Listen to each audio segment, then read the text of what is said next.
Why was she walking as if the darkness wasn't even there? The hallway stretched ahead, long and narrow, concrete walls pressing in like they had secrets of their own. Fluorescent lights flickered above, humming a low, uneasy song. The shadows clung to every corner, sharp and restless, as if they were watching her. But she didn't falter. Boots steady, rifle held low but ready, her stride never broke. She walked like a soldier who'd already seen where the road ended and made peace with it. They called her Gray, never by her given name, not here. That belonged to another life, a softer one, the kind that didn't survive long in places like this. Her call sign fit, detached, blurred between light and dark, not cold exactly but distant like smoke from a fire that had long since burned out. She wore it well and the others never questioned it. Still they felt it. Her presence unsettled the team in ways none of them spoke aloud. Fear was expected before nights like this. A shaking hand, a nervous laugh, a glance at the clock wishing time would move slower. But Gray, she didn't wear fear, she didn't disguise it either. It was simply absent, as if fear had no place left inside her. Captain Mendez had noticed long ago. He didn't call it out, didn't press her with questions he knew she wouldn't answer. But he saw it now as he stepped from a side room, catching her in the hallway. "You're ready?" he asked. She nodded once, no hesitation. "You always walk like that," he muttered, voice low, "like you've already seen the end." She gave no reply. There wasn't one worth giving. Minutes later, the unit gathered outside by the transport. Engines rumbled low, headlights cutting through dust in the air. The smell of diesel mixed with metal and earth. One by one, soldiers loaded in, their movements practiced but heavy. Gray slipped onto the bench without a sound.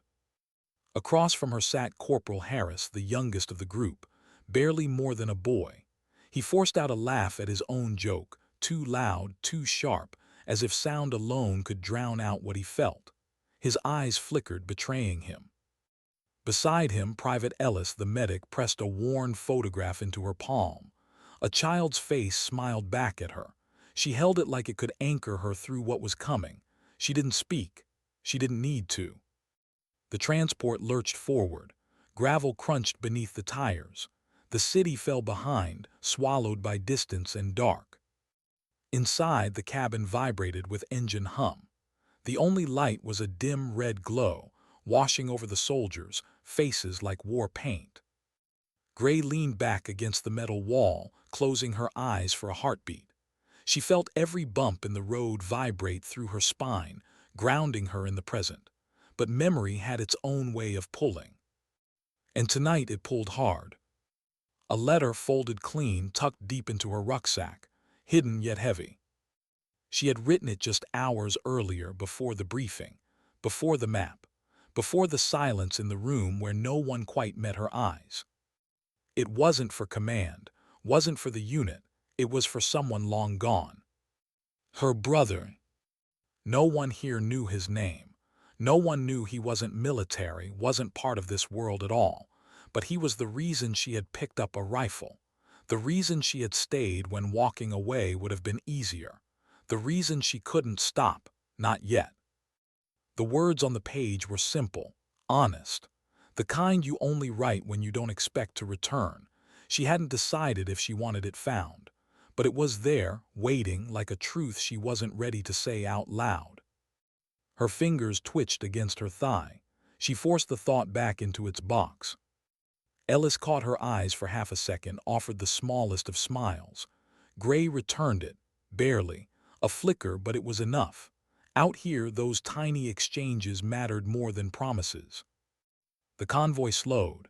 Radios crackled with voices clipped and tense. Ahead, the target lay buried in the night. A compound of shadows, barbed wire, and silence.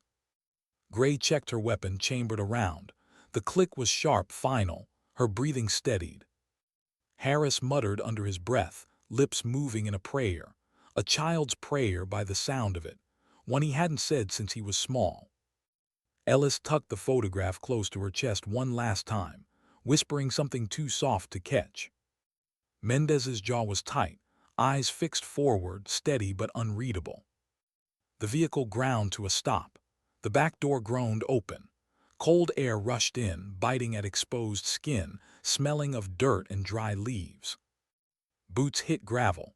The team spilled out, moving low and precise. The night swallowed them whole. Gray's eyes swept the horizon. Nothing moved, just stillness. But stillness was never safe. Stillness lied. She knelt, pressing her gloved hand into the earth, as if listening through her palm. She felt something she couldn't name, not sound, not movement, something deeper, something that told her tonight was already written long before they'd left base. Her chest tightened, not fear, something heavier. Mendez's hand rose, signaling forward. They advanced. Step, breath, step.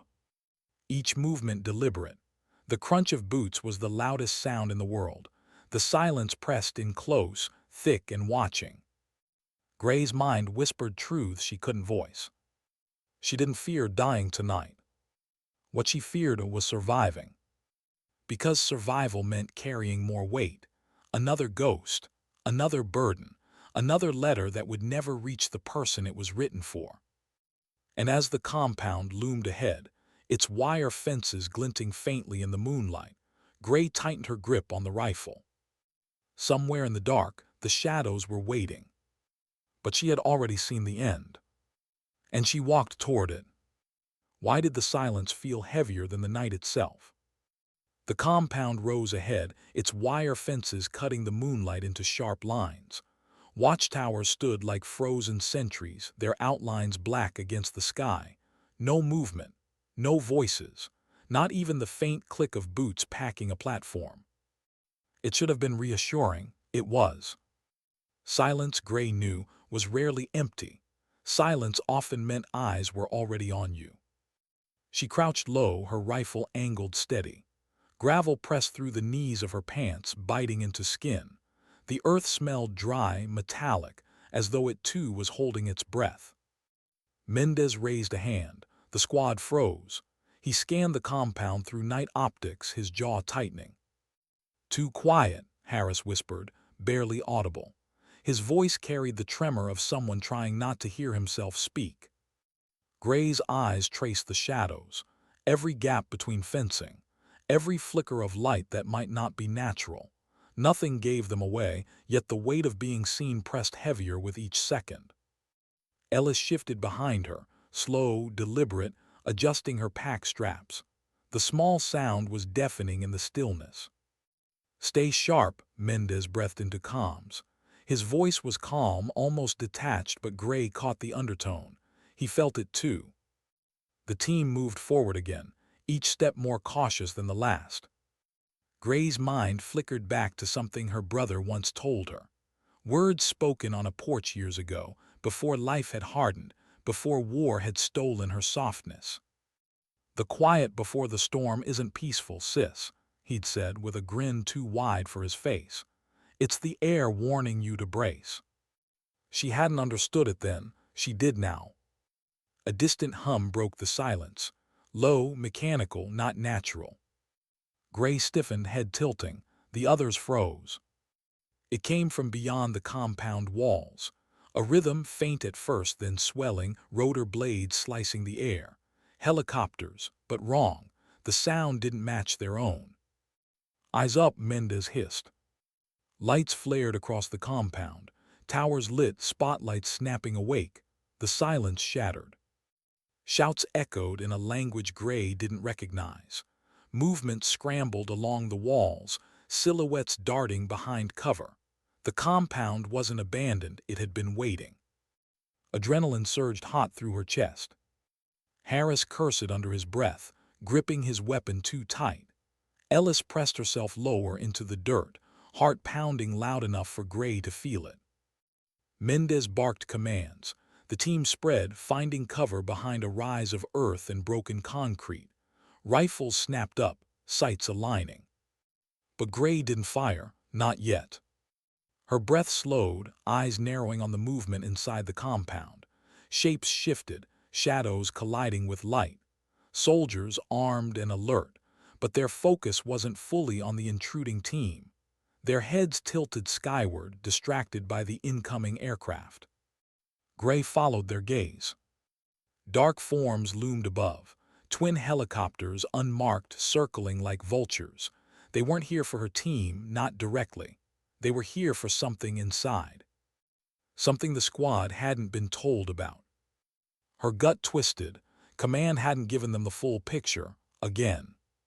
She bit the inside of her cheek, grounding herself. Now wasn't the time for betrayal. Now was the time for survival. Mendez's voice cut through. Gray eyes left flank, cover Harris. She shifted without hesitation, rifle angled, breath steady. Harris was trembling slightly, his sight picture jerking too much. He was too green for this, not because of skill, but because fear still owned him. Gray's voice, calm and low, slid through comms. Breathe Harris in, out slow. He obeyed barely, the barrel steadied. For a flicker, she wasn't in the dirt outside a hostile compound. She was somewhere else. She saw her brother again, older than the porch memory. This time sickly pale, lying in a hospital bed. Machines beeping, air stale with antiseptic. His breath had rattled shallow. He had smiled anyway, always the one to smile first. "Promise me you'll keep moving, even if it feels like you're not making it out," he had whispered, weak but steady. "Don't freeze, don't give fear the wheel." She had nodded then. She nodded now, unseen. The helicopters roared louder, shaking the night. Searchlights swept across the compound, blinding in flashes. Chaos erupted inside the walls, gunfire, shouting, scrambling. And in the middle of it all, the squad remained shadows on the outside, unseen, waiting for orders that didn't come. Mendez cursed under his breath. This wasn't in the intel. Gray's jaw tightened. She hated when he said things like that out loud. It confirmed what everyone already feared. They were blind, disposable pieces on a board someone else was playing. "Orders?" Ellis asked, her voice tighter than her grip on her rifle. Before Mendez could answer, the radio crackled. Static, a clipped voice from command, cold, detached. "Proceed as planned, no deviations, objective remains unchanged." Gray's stomach sank. Objective. They hadn't been given details beyond observe, secure perimeter if compromised. That vagueness always meant one thing: someone was lying. But the order stood. She watched Mendez's face tighten, the muscle in his jaw flexing. He knew. He hated it. But he wouldn't disobey, not yet. "Perimeter," he ordered. "Eyes open, nothing gets past us." Gray shifted, settling her sights on the wire fence, scanning every gap. Inside, chaos grew louder. Explosions lit the night, muffled but sharp. Someone inside screamed, a sound that cut too human, too raw, even through the noise of machines. Her chest constricted. She didn't flinch, but inside the weight pressed harder. Ellis whispered near her, "Sounds like they're tearing each other apart in there." Gray didn't answer. She couldn't. The truth was already clawing at her throat. This wasn't just a mission. It was a trap, maybe not for them, but for someone, and they were pawns guarding the edges. The thought dragged her back to that letter in her rucksack. Words she'd written about sacrifice, about carrying weight that didn't belong to her. And she wondered, was this what she had meant when she wrote them? A shadow moved near the fence, quick, slender, not uniformed. Gray's breath caught. Through her scope she saw a figure, small, hunched, moving fast. Not an enemy soldier, not with that gait. A civilian here. Her finger hovered near the trigger, but she didn't fire. Something in her chest told her to wait. The figure pressed against the fence, eyes wide, scanning desperately for a way out. Gray's heart lurched. She saw a child's outline, thin arms, a head too small. Her pulse spiked. "Movement east fence," she whispered into comms. "Engage?" Harris asked, his voice cracking. "No," she said firmly before Mendez could reply. "Not hostile." The figure's hands gripped wire, trembling. Fear radiated even at a distance. And Gray felt her throat tighten in a way she hadn't in years. because in that instant she saw her brother again, not the older version in the hospital, not the boy on the porch, but the child he once was, small, fragile, running from shadows bigger than him. Her chest ached. The spotlight swept closer, shouts inside grew louder. If she didn't act, the child wouldn't make it. But acting meant breaking orders, revealing position, changing everything. Gray's breath slowed, her finger trembling near the trigger, not from fear but from choice. She knew what the right thing was. She also knew what the ordered thing was. And as the helicopters thundered overhead, drowning the night in chaos, Gray realized. Sometimes the difference between survival and sacrifice isn't in the shadows waiting for you. It's in the decision you make when no one else dares move. Why did the child's eyes look so much like her brother? The moment froze her. Time bent around that small frame pressed against the wire, thin fingers clutching steel like salvation. The rest of the world blurred, the helicopters, the shouting inside, the team waiting on her words. All she saw was that child. Her scope caught the glint of eyes wide with terror, a look she knew too well, a look she had seen years ago in the mirror when she first learned what it meant to lose everything. Gray, Mendez's voice cut through her headset sharp. Report. She blinked, dragging her focus back. Child east fence, not hostile. Static hummed in her ear. Mendez cursed under his breath. Maintain position, do not engage. The order was clear, cold, measured, but her chest burned with resistance. Inside the compound, chaos raged louder. The helicopters loomed, their floodlights sweeping arcs of false daylight across steel and dirt. Armed figures ran frantically, some firing upward, others dragging crates, shouting commands in clipped voices. None of them looked at the fence. None of them saw the child. But Gray did. Her finger tapped lightly against her rifle's trigger guard, a nervous rhythm, a heartbeat translated into motion. Ellis whispered from behind, her breath hot against the comm mic. If it's a kid, we can't just. Quiet, Mendez snapped. Gray's jaw tightened. She felt Ellis's words digging at her, echoing her own thoughts. She whispered almost to herself, not again. Harris shifted beside her. What do you mean, not again? His voice carried too much curiosity for the moment, too much raw inexperience. Gray didn't answer, couldn't. Because not again was a memory carved into her. A dusty road years ago, smoke rising in the distance, a small body she hadn't reached in time, not her brother, not family, but still a child, innocent, caught between forces that saw lives as pieces on a board. That day had stained her more than any wound ever could. And now here it was again, history replaying, daring her to make a different choice. Her throat tightened, she swallowed hard. The child tugged at the fence, desperate, fingers slicing on wire. The metal tore skin, dark streaks glistening in the spotlight before fading back to shadow. The sound wasn't loud, but Gray swore she heard it. The raw scrape of skin, the muffled whimper. Her rifle lowered slightly, not away from readiness but away from killing, toward something else. Mendez's voice cut sharp. Gray, I said hold position. Her silence was its own defiance. Ellis shifted, nervous, torn between duty and instinct. Harris fidgeted, unsure if he should follow orders or his conscience. The helicopters roared above, drowning choice in noise. Gray exhaled slow, her decision made itself. She rose from cover, just enough for the night to notice. Mendez hissed into comms, stand down, Gray, that's an order. But she didn't. She sprinted low, silent, across gravel and dirt. Each step thundered in her chest, though outside it was barely a whisper. The fence loomed closer, the child's eyes locking on hers, wide, hopeful, desperate. Time compressed, every sound stretched into eternity. Behind her, Harris cursed. Ellis muttered prayers. Mendez's voice grew harsher, desperate to reel her back. But she didn't stop. At the fence she knelt. The child flinched, pressing back against the wire, not sure if she was savior or executioner. Gray's voice softened, cutting through the chaos like a fragile thread.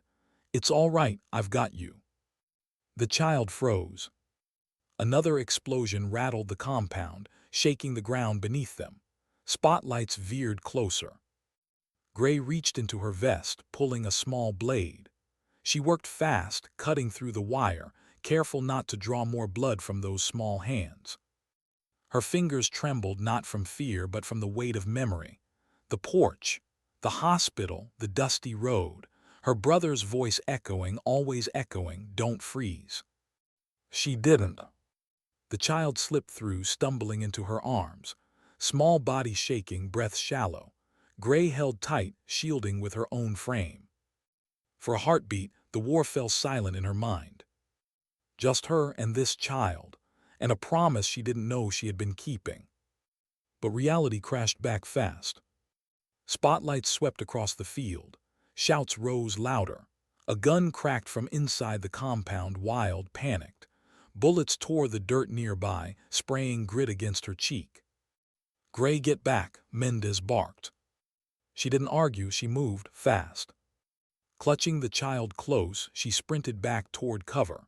Every step felt endless, the world exploding around her in fragments of light and sound. The child's arms clung tighter, face buried against her chest.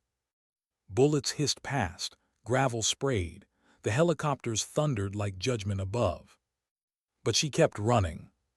And when she slid back behind cover, Ellis reached instantly, hands grabbing the child, pulling him close, checking for wounds. Harris exhaled a shaky laugh of disbelief. "You're insane," he muttered, eyes wide. "But damn." Mendez wasn't impressed. His face was steel. "You just compromised position. You disobeyed a direct order."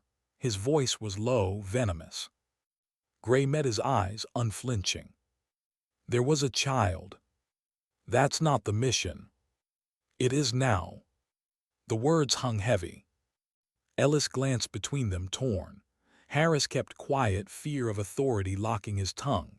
The child whimpered softly, pressing closer into Ellis's arms. Mendez clenched his jaw. For a moment it looked like he might explode. But then he looked at the child, really looked. His shoulders shifted, tension bending into something heavier. "Damn it," he muttered. He turned away, scanning the compound again. One wrong move and we're all dead. Gray didn't answer. She knew he wasn't wrong, but she also knew silence was worse. Because silence meant letting the world decide for you. And she wasn't built to live with that. The helicopters circled wider now, lights cutting further into the distance. Inside the compound, fire spread. The smell of burning oil and wood carried on the wind, sharp and acrid. The child coughed, small body shaking harder. Ellis pulled her canteen, pressing it to tiny lips. The boy, yes, Gray could see now it was a boy, drank greedily. His eyes flicked up once, meeting Gray. And there it was again. That same look her brother had given her, even in his weakest moment. Trust, undeserved but freely given. Her chest tightened. She turned away before anyone saw. Mendez's voice came through calm, steadier now. "New plan. We hold perimeter until evac. We keep this kid alive." "Gray," his pause was sharp. "You just made yourself responsible for him. Don't forget it." She nodded once. She wouldn't forget, she couldn't. The night stretched on, alive with gunfire, rotor thunder, and distant screams. But inside her chest, another storm brewed, quieter, more dangerous. Because saving this boy wasn't just about disobedience. It was about redemption, about rewriting a past she could never change. And in that moment, Gray knew something she hadn't admitted in years. She wasn't just walking toward the end anymore. She was walking toward meaning. She leaned against the cold concrete wall, her breathing quiet but measured, eyes tracing the faint glow of a streetlight filtering through the cracked window. Why did silence feel heavier than the chaos she had just walked through? It pressed down on her shoulders, seeped into her chest, and made her pulse echo louder than it should have. Somewhere in the distance, a dog barked once, then nothing. Just the hum of wires and her own thoughts.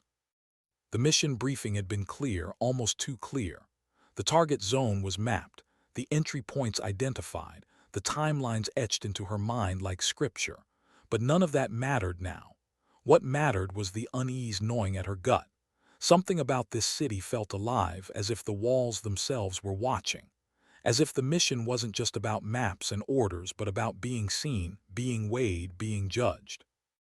She adjusted the strap on her rifle. Every sound mattered. Every shadow had a voice. She wondered, not for the first time, if she was here because of skill or because no one else was willing to walk into the heart of something so uncertain. Maybe both, maybe neither.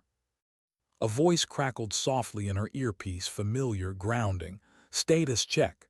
It was her spotter, crouched 2 blocks away, hidden on a rooftop.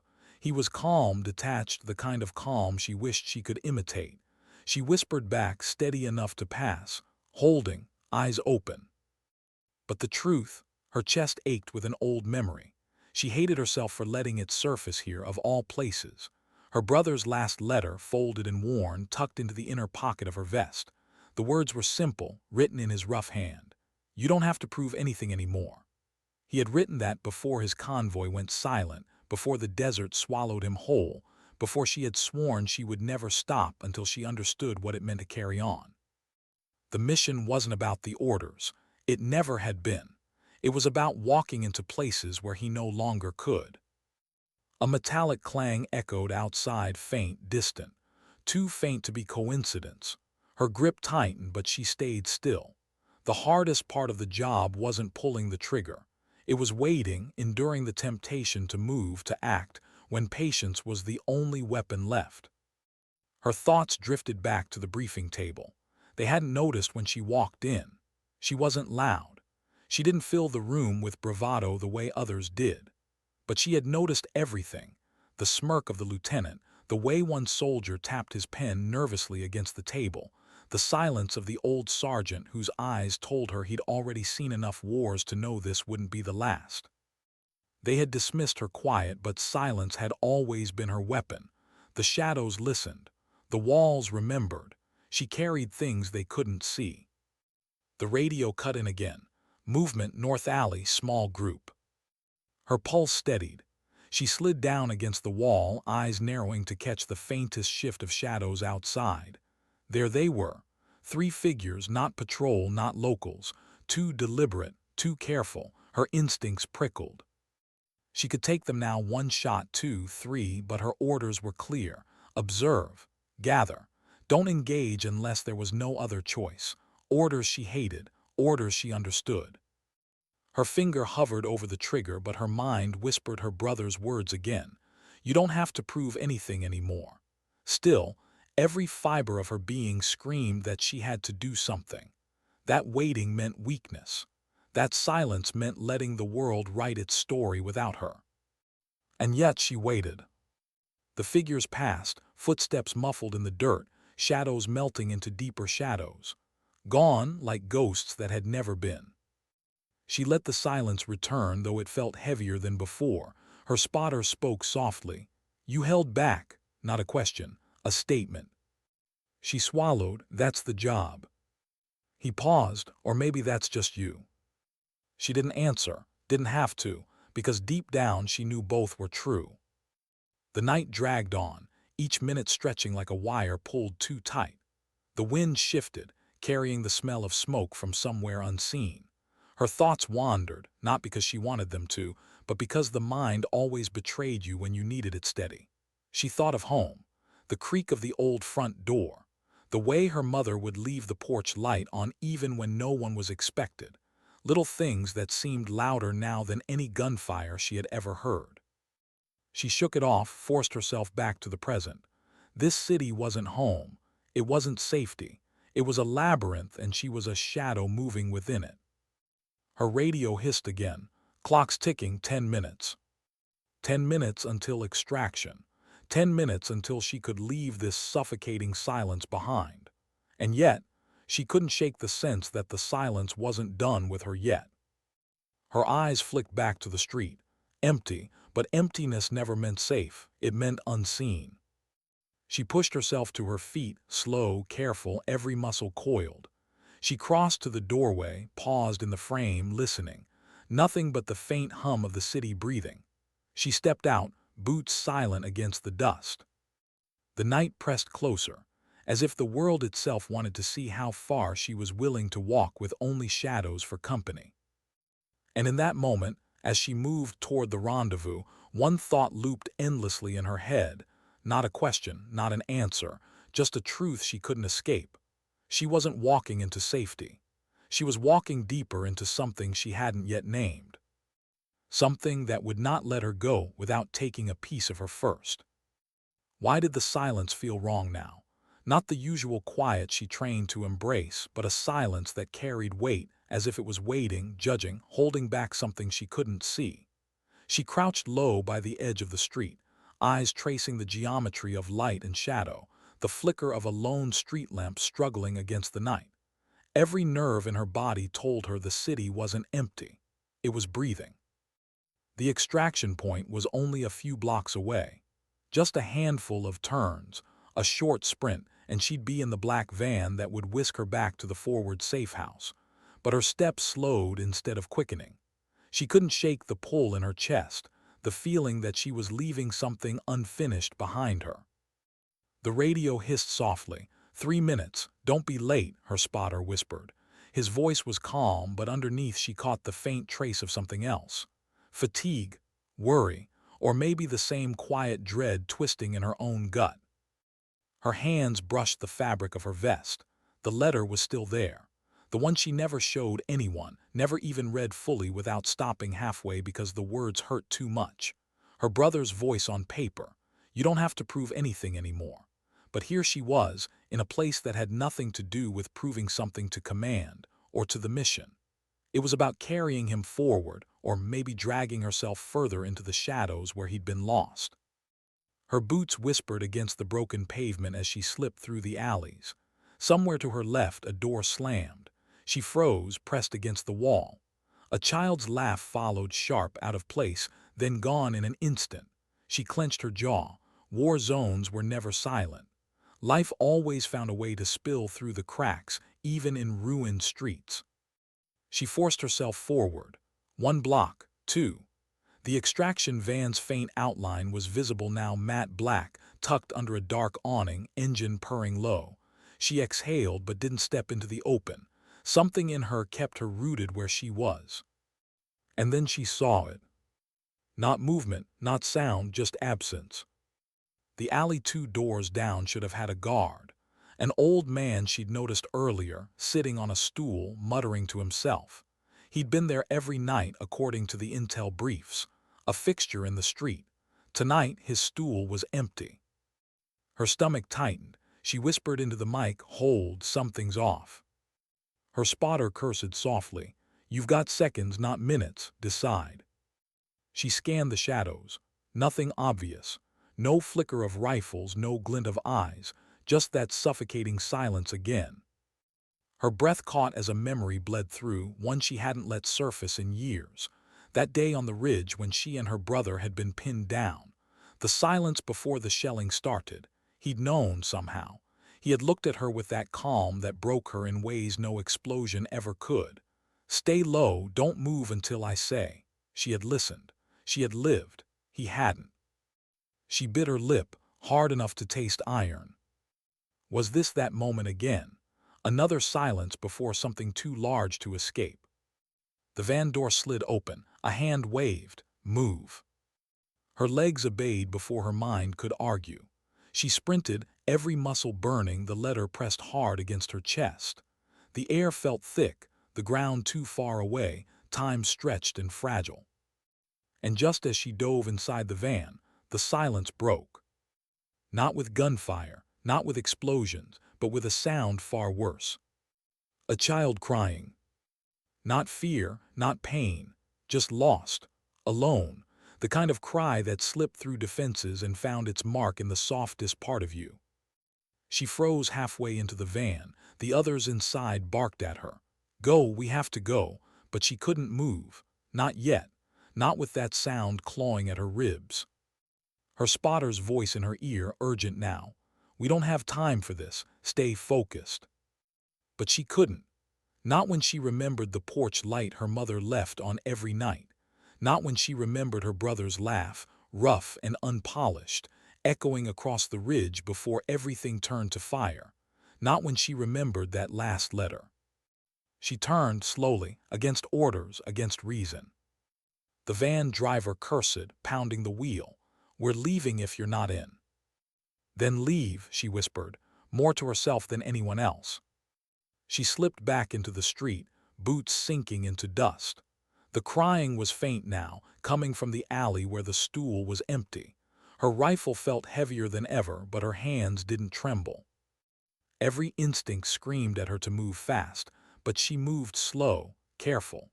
She had learned long ago that rushing into shadows only made them darker. At the mouth of the alley, the crying stopped. The silence returned, heavier. She stepped inside anyway. Her flashlight cut a thin beam into the dark. Bricks, dust, the faint smell of bread gone stale, and then in the corner 2 eyes reflecting her light, wide, frightened, a child.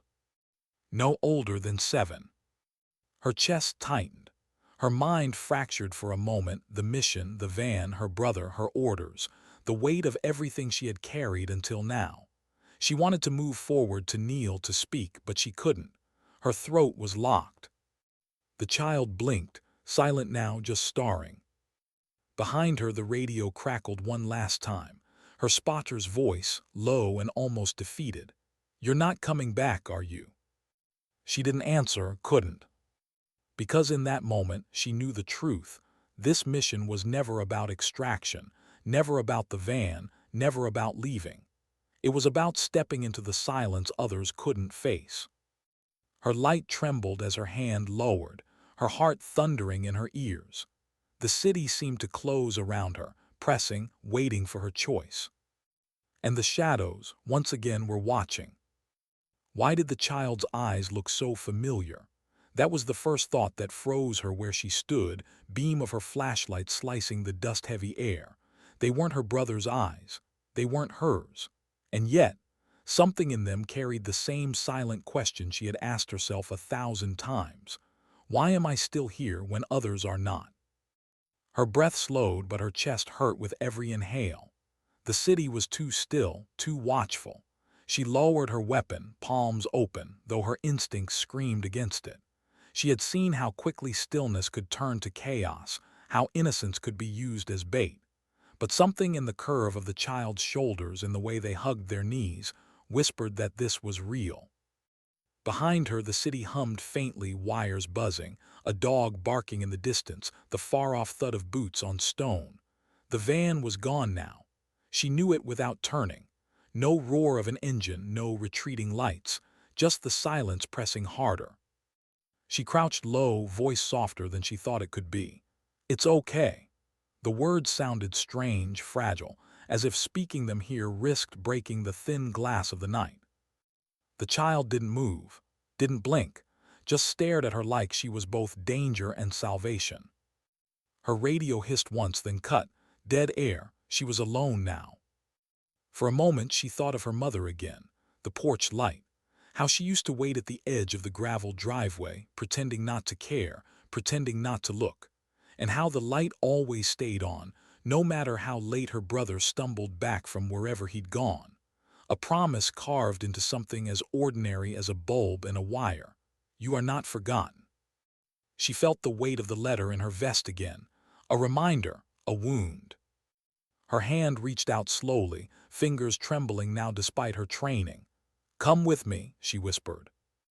The child flinched at the movement. She stopped instantly. Every motion mattered. Every pause was a language of its own. She let her hand fall to her knee, open, empty, waiting. A breath, then another. The child shifted, just enough for the beam of her light to catch the curve of their face, the thin line of dirt on their cheek. Young, but not untouched. Young, but carrying shadows already. She knew that look. She carried it too.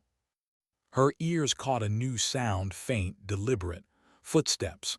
Not close yet, but near enough to snap her focus back to the present. Whoever it was, they weren't stumbling like locals. They were hunting.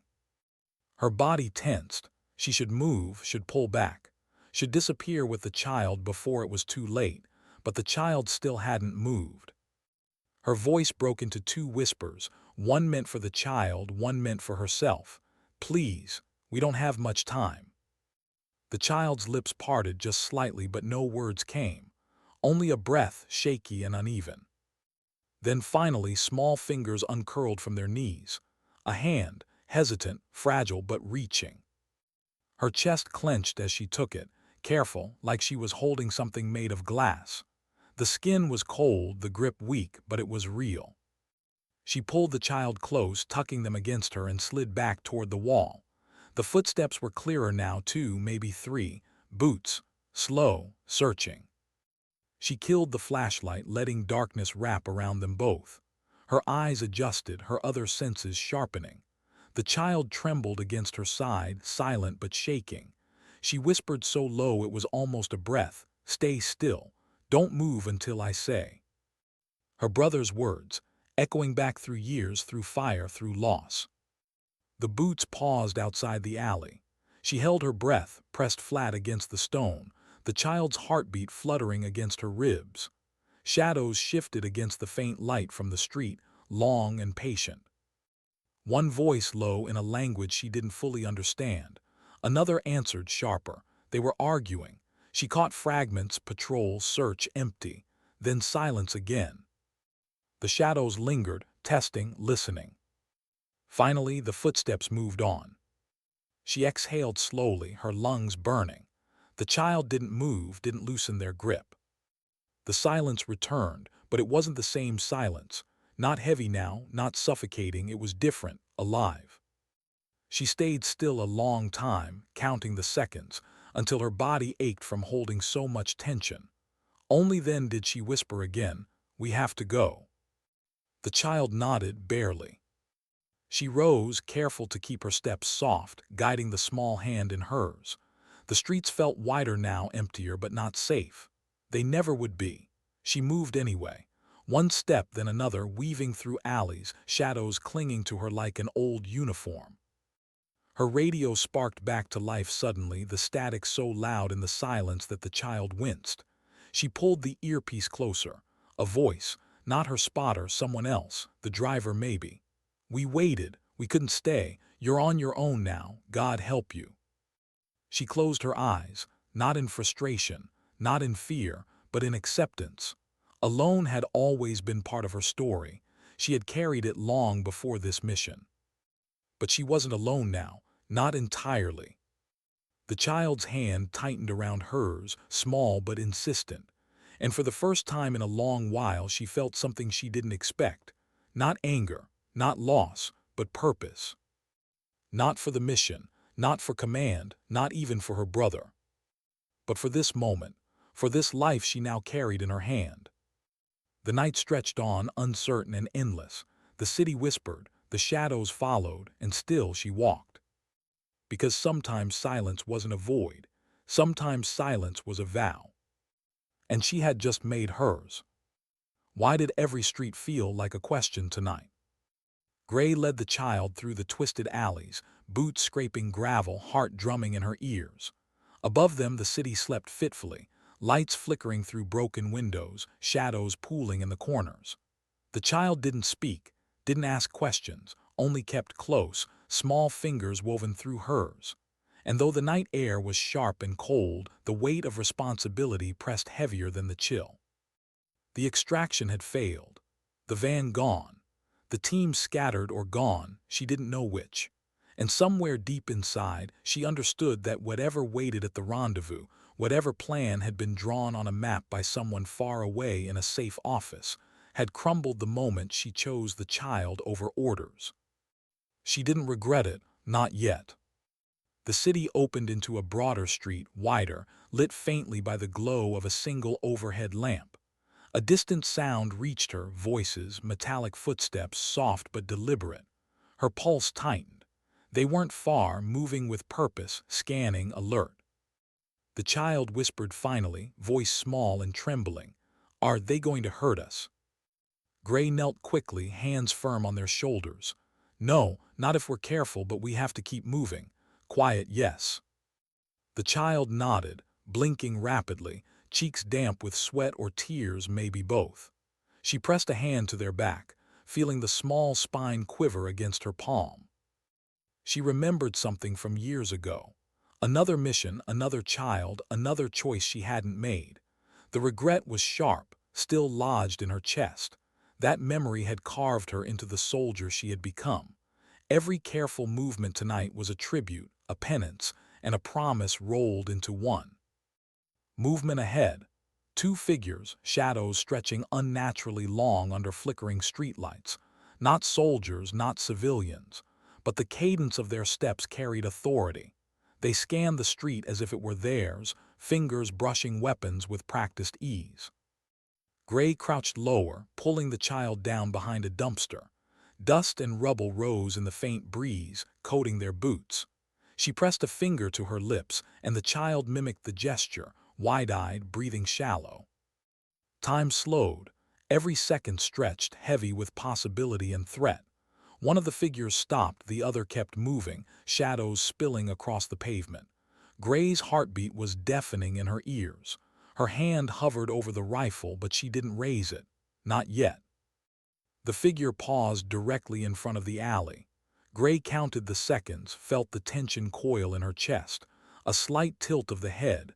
A motion too subtle for anyone else, but she saw it. Recognition. Something unspoken passed between them. And then, as quickly as it appeared, the figure moved on. The other followed. Gray exhaled slowly, releasing the tension she hadn't realized she was holding. She looked down at the child. Small, fragile, yet still gripping her hand tightly. She felt the familiar ache of guilt and responsibility twist through her chest. Each mission, each decision, carried weight. But tonight, that weight was heavier. Her radio crackled, static, a voice foreign but urgent. Gray's situation compromised, extraction postponed, coordinates changed, moved to secondary location immediately. She cursed under her breath. The plan shifted again, uncertainty like a tide pulling her forward, backward, sideways. But she couldn't stop, couldn't risk the child's life on hesitation. They moved again, step by step, alley by alley, street by street. Gray's mind drifted for a moment to memories of her brother laughing, shouting, alive. Moments that now felt like echoes from another life. She carried those echoes with her. Every decision, every risk, every heartbeat tethered to the memory of what she had lost. The child finally spoke again, voice barely audible. I want to go home. Gray stopped, kneeling once more. Her eyes met theirs, understanding the impossible weight of that longing. I know, she whispered. I know, but first we survive. The words tasted like ash in her mouth. Survival, she realized, was not just about staying alive. It was about preserving something human in the face of everything that wanted to strip it away. Another corner, another shadow. Gray counted silently. Nothing moved. Not yet, but the city had ears. It had eyes. She felt them on her always, always. A sudden movement caught her peripheral vision, a cat, small and black, darting across the street. She exhaled a laugh, dry and brittle. The child looked at her, confused. She shrugged, letting herself smile faintly, the first in hours. Small moments like this were rare and fragile, but they existed, even here. She pressed forward. The secondary location was close now. The buildings grew taller, casting longer shadows, funneling the street into narrow passages. Every step required caution, calculation, patience. She felt the weight of responsibility in each movement, the child's life, the mission herself. And as they rounded one final corner, she saw it. The building, dark and imposing, the secondary extraction point. A safe house, or as safe as anything in this city could be. Relief surged, sharp and immediate, but she didn't let herself relax. Not yet. Not until the child was inside, hidden, protected. They slipped through the doorway into darkness, into silence that wasn't threatening but anticipatory. The city waited outside, indifferent, hungry, chaotic. But inside, for this moment, there was a breath. A pause. Gray set the child down gently, adjusting their hood, checking their backpack. They were small, frightened, but alive. That was enough, for now. She stepped back, scanning the room, sparse, practical, safe, but only as long as no one came knocking. Her mind wandered again to the mission, to the decisions that had led her here. Orders broken, protocol ignored, lives risked, but she had made her choice. Her conscience would not allow otherwise. A small hand reached up, brushing hers. The child's eyes met hers again, full of trust, hope, and fear. And Gray felt something shift inside her, an anchor, fragile but firm. She wasn't just a soldier tonight. She was something else. A guardian, a witness, a protector. The weight of that role pressed down, but she held it. Because sometimes the mission doesn't define you. Sometimes the choices you make when no one is watching do. And tonight she had chosen rightly. Why did the night feel heavier now than when she had first entered the city? Gray stood at the top of the narrow stairwell in the safe house, the child asleep at her side, fragile and small, chest rising and falling in rhythm with life itself. For a moment the world outside disappeared, the helicopters, the gunfire, the chaos. Only the soft hum of the building, the distant buzz of streetlights, and the faint drip of water somewhere in the corner reminded her she hadn't left the war entirely behind. She sat heavily on the concrete floor, leaning back against the wall. Her rifle lay across her knees, the strap tangled around her forearm. She ran her hands over it almost reverently. Every mission had left its mark. Every bullet fired, every order followed or defied had carved lines into her body and soul. And tonight was no different, though this time the weight wasn't from action alone. It was from choice. The child stirred, murmur soft, eyes fluttering open. Are we safe? Gray's chest tightened. For now, yes. The words tasted strange, fragile. She didn't want to promise more than she could deliver. Safety was temporary, it was fragile, it was something that could vanish in a heartbeat. The child's gaze lingered on her, searching. You saved me. She wanted to brush off the words, wanted to tell them it was just instinct, just training. But she couldn't. Not tonight. Not when she remembered the countless others she hadn't saved, the faces that haunted her dreams, the letters she never sent, the silence she had carried for years. Yes, she whispered, I did. The room settled into a quiet that was almost unnatural. The kind that presses on your chest until you realize that it isn't empty, it's alive. Alive with thought, with memory, with reflection. Gray let her mind wander, letting memories of her brother slip into the forefront. How he had laughed, reckless and bright, in the sun-drenched streets of home. How his absence had echoed through every mission, every step she had taken in places she shouldn't have been. How she had learned to walk in silence, to blend into shadows, to carry the weight of lives on her shoulders without a sound. And yet tonight had been different. She had chosen action over orders, life over protocol, a small hand over abstract duty. Her thoughts drifted to the team she had left behind, the ones she had disobeyed. Mendez, Ellis, Harris. Would they understand? Could they forgive? She didn't know. She only knew that she could not unmake the choice she had made, could not unsee the look of the child's eyes as they had clung to her in that alley. Outside, the wind shifted. The city groaned. Somewhere, a siren wailed briefly before fading. Gray exhaled slowly, letting the tension in her shoulders release just slightly. The child stirred again, tugging gently at her sleeve. Will they find us? She considered lying, saying everything would be fine. But she couldn't. Not with the honesty etched into her bones by years of experience, by losses she could never forget.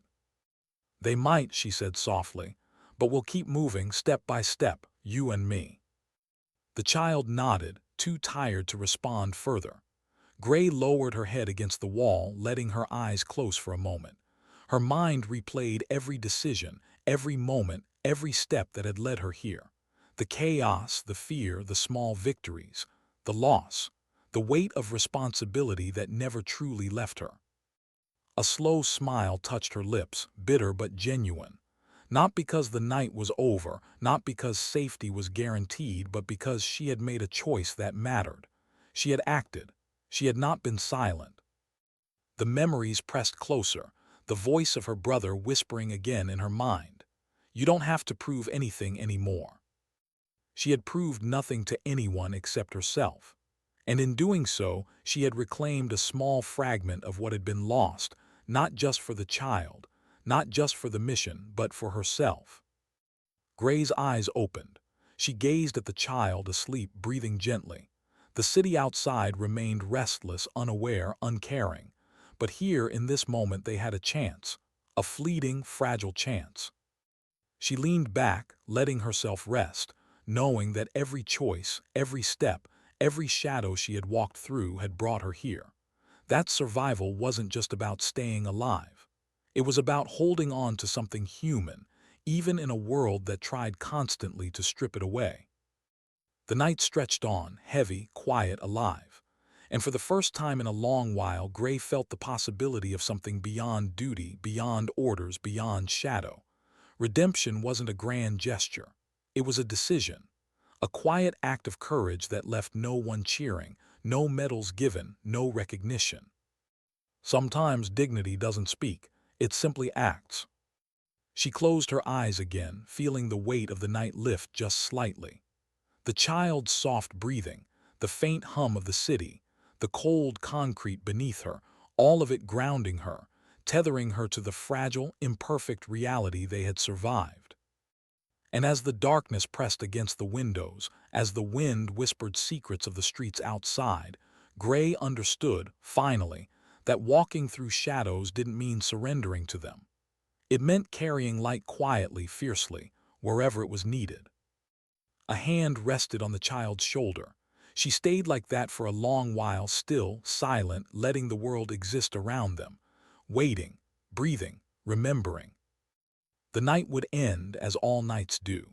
The city would wake, the dangers would resume, the chaos would return. But in this moment, in this silence, they were safe.